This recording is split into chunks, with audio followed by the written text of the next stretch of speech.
കേരളത്തിലെ ബി ആർക്ക് കോഴ്സുകൾക്ക് 2024 ആർക്കിടെക്ചർ കോഴ്സുകൾക്ക് അഡ്മിഷനുമായിട്ട് ബന്ധപ്പെട്ട് ആർക്കിടെക്ചർ റാങ്ക് തയ്യാറാക്കുന്നതിന് യോഗ്യതാ പരീക്ഷകളുടെ മാർക്കും നാറ്റ സ്കോറും ഓൺലൈനായിട്ട് സമർപ്പിക്കാനുള്ള നോട്ടിഫിക്കേഷൻ വന്നിട്ടുണ്ട്.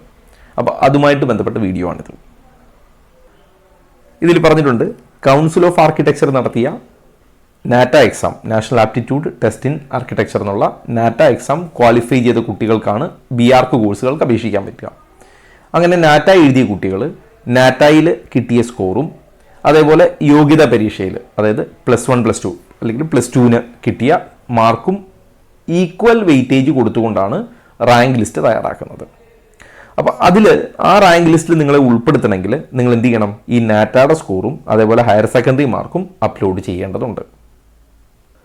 അത് നിങ്ങൾ ചെയ്യേണ്ടത് c.kerala.gov.in, അതായത് നമ്മൾ സ്ഥിരമായിട്ട് കയറുന്ന ആ ഒരു സൈറ്റിൽ, ആ സൈറ്റിൽ കൊടുത്തിട്ടുള്ള കീം 2024 കാൻഡിഡേറ്റ് പോർട്ടൽ എന്ന ലിങ്കിൽ ക്ലിക്ക് ചെയ്യുക.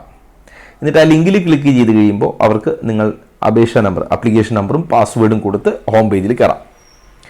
അപ്പോൾ അവിടെ ഇങ്ങനെ മാർക്ക് സബ്മിഷൻ ഫോർ ബി ആർക്ക് എന്നൊരു ഓപ്ഷൻ ഉണ്ടാവും. അത് ക്ലിക്ക് ചെയ്യുക. അത് ക്ലിക്ക് ചെയ്തിട്ട് നാറ്റയുടെ 2024 സ്കോറും ഹയർ സെക്കൻഡറി പരീക്ഷയിൽ നിങ്ങൾക്ക് കിട്ടിയ സ്കോറും സബ്മിറ്റ് ചെയ്യാവുന്നതാണ്. ഇനി നിങ്ങളുടെ ഹയർ സെക്കൻഡറിയിൽ ഗ്രേഡാണ് കൊടുത്തിരിക്കുന്നതെങ്കിൽ ഗ്രേഡിന് തുല്യമായ മാർക്കാണ് കൊടുക്കേണ്ടത്, ഗ്രേഡ് അല്ല കൊടുക്കേണ്ടത്. ഇനി ഈ ഗ്രേഡിന് പകരം മാർക്ക് കൊടുക്കുക, ഗ്രേഡ് കൊടുക്കരുത്. മാർക്ക് നേറ്റ സ്കോറൊക്കെ കൊടുത്തതിന് ശേഷം സബ്മിറ്റ് എന്നുള്ള ബട്ടൺ ക്ലിക്ക് ചെയ്യുക. അതിനുശേഷം upload NATA score card and +2 or diploma or equivalent mark sheet എന്നുള്ള പേജ് ക്ലിക്ക് ചെയ്ത് അതിലേക്ക് നിങ്ങൾ എന്ത് ചെയ്യുക? നിങ്ങളുടെ സ്കോർ കാർഡ് അപ്ലോഡ് ചെയ്യണം. അപ്പോൾ എന്ത് ചെയ്യണമെന്ന് വെച്ചാൽ അതിൽ മാർക്ക് ഷീറ്റിൻ്റെയും നേറ്റ 2024 സ്കോർ കാർഡിൻ്റെയും PDF ഫോർമാറ്റാണ് അപ്ലോഡ് ചെയ്യേണ്ടത്. ഈ അപ്ലോഡ് ചെയ്യുന്ന ഡോക്യുമെൻ്റ് വ്യക്തതയുള്ളതും വായിക്കാൻ കഴിയുന്നതും എററൊന്നും ഇല്ലാത്തതുമായിരിക്കണം. അതിനുശേഷം print mark submission confirmation report എന്നുള്ള ലിങ്ക് ക്ലിക്ക് ചെയ്ത് ഇതിൻ്റെ ഒരു പ്രിൻ്റ് ഔട്ട് എടുത്ത് വെച്ചേക്കുക.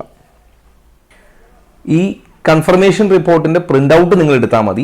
ഇത് നിങ്ങൾ അയക്കേണ്ടതില്ല. ഇതിൻ്റെ കോപ്പി നിങ്ങൾ ഈ കമ്മീഷണർ ഓഫീസിലേക്ക് അയക്കേണ്ടതില്ല. അങ്ങനെ അയക്കുകയും വേണ്ട.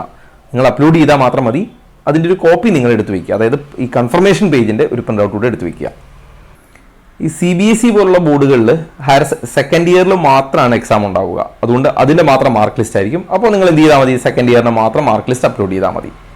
നേറ്റയുടെ സ്കോറിന് ഒപ്പം നേറ്റയും അപ്ലോഡ് ചെയ്യണം, സെക്കൻഡ് ഇയറിന് അപ്ലോഡ് ചെയ്യണം. എന്നാൽ കേരള ഹയർ സെക്കൻഡറി അല്ലെങ്കിൽ വൊക്കേഷണൽ ഹയർ സെക്കൻഡറി ഒക്കെ ആണെങ്കിൽ 2 വർഷത്തെയും മാർക്കുകൾ ചേർത്തുള്ള മാർക്ക് ലിസ്റ്റാണ് നിങ്ങൾ അപ്ലോഡ് ചെയ്യേണ്ടത്. ഓക്കെ, CBSEക്കാർക്ക് +2ൻ്റെ മാത്രം മാർക്ക് ഷീറ്റും സ്റ്റേറ്റ് ബോർഡിൽപ്പെട്ട അല്ലെങ്കിൽ വൊക്കേഷണൽ ഹയർ സെക്കൻഡറിയിൽപ്പെട്ടവർ 2 വർഷത്തെയും കൂടെ ചേർത്ത ടോട്ടൽ, അതായത് ആ ക്ലബ് ചെയ്ത് കിട്ടിയ മാർക്ക് ലിസ്റ്റുമാണ് അപ്ലോഡ് ചെയ്യേണ്ടത്. ഈ മാർക്ക് ലിസ്റ്റുകൾ സെപ്പറേറ്റ് PDF ഫയലുകളാണെങ്കിൽ എല്ലാം കൂടെ ചേർത്ത് ഒറ്റ PDF ഫയലായിട്ട് വേണം അപ്ലോഡ് ചെയ്യാൻ. അല്ലാതെ പലതായിട്ടല്ല. നേറ്റ മാർക്ക് ലിസ്റ്റ്, സ്കോർ കാർഡ് ഒക്കെ നിങ്ങൾ അപ്ലോഡ് ചെയ്യുമ്പോൾ ഒന്നിലധികം മാർക്ക് ഷീറ്റുകൾ ഉണ്ടെങ്കിൽ അതെല്ലാം കൂടെ ചേർത്ത് ഒറ്റ ഫയലായിട്ട് അപ്ലോഡ് ചെയ്യാൻ ശ്രദ്ധിക്കുക. ഇനി ഇതിനുള്ള സമയം ജൂലൈ 25 വൈകിട്ട് 5 മണി വരെ മാത്രമാണ്. ജൂലൈ 25 വൈകിട്ട് 5 മണി വരെ ഇതിനുള്ള സമയമുണ്ടാവും. അതിനുള്ളിൽ ചെയ്താലേ നിങ്ങൾ റാങ്ക് ലിസ്റ്റിൽ പരിഗണിക്കുക, അല്ലെങ്കിൽ റാങ്കിൽ പരിഗണിക്കൂ. അപ്പോൾ ഈ പറഞ്ഞതുപോലെ കീമിൻ്റെ സൈറ്റിൽ നാറ്റയുടെ സ്കോറും അതേപോലെ +2ൻ്റെ സ്കോറും അപ്ലോഡ് ചെയ്യാത്ത ഒരു കുട്ടികളെയും ഈ പറഞ്ഞ റാങ്ക് ലിസ്റ്റിലേക്ക് പരിഗണിക്കില്ല. അതേപോലെ ആർക്കിടെക്ചറിൽ എലിജിബിൾ ആവാത്ത കുട്ടികളെയും പരിഗണിക്കില്ല. അതായത് നാറ്റ ക്വാളിഫൈ ആയ കുട്ടികളെയും ഹയർ സെക്കൻഡറി ക്വാളിഫൈ ആയ കുട്ടികളെയും മാത്രമേ പരിഗണിക്കൂ. എപ്പോൾ? അവർ ഈ പറഞ്ഞ രണ്ടിൻ്റെയും ഡേറ്റ, അതായത് മാർക്ക് അപ്ലോഡ് ചെയ്തെങ്കിൽ മാത്രം. അതേപോലെ ഒന്നിലധികം നാറ്റ എക്സാമുകൾ ഉണ്ടായിരുന്നു. അങ്ങനെ ഒന്നിലധികം നാറ്റ എക്സാമുകൾ പങ്കെടുത്തെങ്കിൽ ഏതിനാണോ നിങ്ങൾക്ക് മികച്ച സ്കോർ, ഏറ്റവും മാക്സിമം സ്കോർ കിട്ടിയത്, അതിൻ്റെ സ്കോർ മാത്രമാണ് കണക്കാക്കുക. അതുകൊണ്ട് നിങ്ങൾ ഏതിൻ്റെ സ്കോർ കാർഡ് അപ്ലോഡ് ചെയ്യണമെന്ന് ചോദിച്ചാൽ നിങ്ങൾക്ക് ഏറ്റവും ബെറ്റർ, ഏറ്റവും മാക്സിമം മാർക്ക് കിട്ടിയ നാറ്റ എക്സാമിൻ്റെ സ്കോർ കാർഡ് വേണം അപ്ലോഡ് ചെയ്യാൻ. അപ്പോൾ ഇത് ആർക്കിടെക്ചർ റാങ്ക് ലിസ്റ്റിൽ പങ്കെടുക്കേണ്ട കുട്ടികൾ മാത്രം, അല്ലെങ്കിൽ ആർക്കിടെക്ചർ റാങ്ക് ലിസ്റ്റിൽ ഉൾപ്പെടേണ്ട കുട്ടികൾ മാത്രം ശ്രദ്ധിക്കേണ്ട കാര്യമാണിത്.